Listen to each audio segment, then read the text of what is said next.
నిర్మలమైంది, నిశ్చలమైంది గురుబోధ.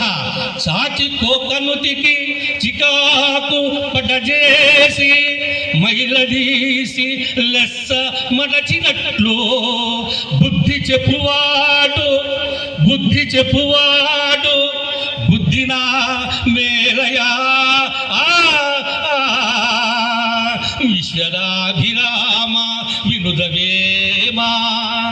సమాజంలో రుగ్మతాలు పోగొట్టడానికి ఉపాధ్యాయుడు గుద్దుతాడు. అలానే ఈ యొక్క వృత్తి ధర్మాన్ని ఎంత పవిత్రంగా చెప్పాడో చూడండి.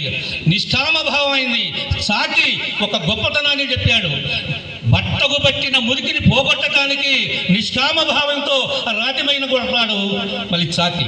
అలానే నిష్కామభావంతో తన గురువుని, తన శిష్యుణ్ణి, అవివేకాన్ని, అజ్ఞానాన్ని తొలగించడానికి గురువు బుద్ధి చెప్పడమే మేలంటాడు వేమన.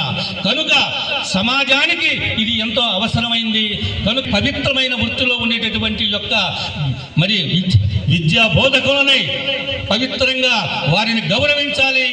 వారికి ఒక మార్గదర్శకమైనటువంటి విలువని ఎప్పుడైతే తగ్గుతుందో సమాజంలో అన్ని వ్యస్తమవుతాయి. కనుక ఉపాధ్యాయ వృత్తిలో ఉండేటటువంటి యొక్క గొప్పతనాన్ని మరి సమాజంలో ఈనాడు తెలుసుకోవాల్సిన ఆవశ్యకత ఎంతో ఉంది. మరి ఇలాంటి యొక్క పవిత్రమైనటువంటి ఈ సభలో అన్నిటికంటే మరి అత్యంత సేవాతత్పరుడు మృత్యుంజయ మాస్టర్. ఆయన ఎక్కడ అన్నదానం జరుగుతున్నా, ఎక్కడ సేవా కార్యక్రమం జరుగుతున్నా, ఎక్కడ ఆధ్యాత్మిక కార్యక్రమం జరుగుతున్నా తన వంతు మరి సేవనందించి చిరునవ్వుతోటి వారు ఏమన్నా కానీ వచ్చేటటువంటి గొప్ప సంస్కారి మరి మృత్యుంజయ మాస్టర్. మరి ఇలాంటి గొప్ప సభలో మరి నేను పాల్గొనటం, మరి మీ అందరు ఇంతమంది పెద్దల మధ్య మరి నా భావాన్ని వినిపించడం నేను ఎంతో సంతోషంగా, ఆనందంగా భావిస్తూ సెలవు తీసుకుంటున్నాను. నమస్తే.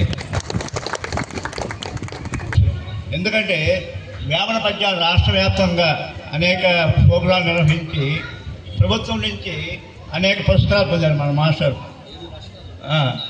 మరి ఆయన యూట్యూబ్లో అంటే ఆయన పద్యాలు, కానీ స్వయంగా ఇక్కడ సభలు అంటూ నా అదృష్టంగా భావిస్తున్నాను. మరి ఇటువంటి వేమన పద్యాలు పాడి రాష్ట్రంలో మంచి పేరు సాధించినటువంటి వ్యక్తి మన నర్సాపేట సభల్లో ఉంటాం. మేము నర్సాపేట పట్టణానికి గర్వకారణంగా ఫీల్ అవుతున్నాం. అదిగాక మృత్యుంజయ మాస్టారు మరి బంధువు, మా బంధువు అవటం ఇంకా చాలా ఆనందదాయకంగా ఉంది. మరి ఇట్లా ఈ విధంగా వేమన ఆనాడు చెప్పిన సత్యాలు సమాజానికి బోధిస్తూ మరి సమాజంలో చైతన్యం తీసుకురావాలనేటువంటి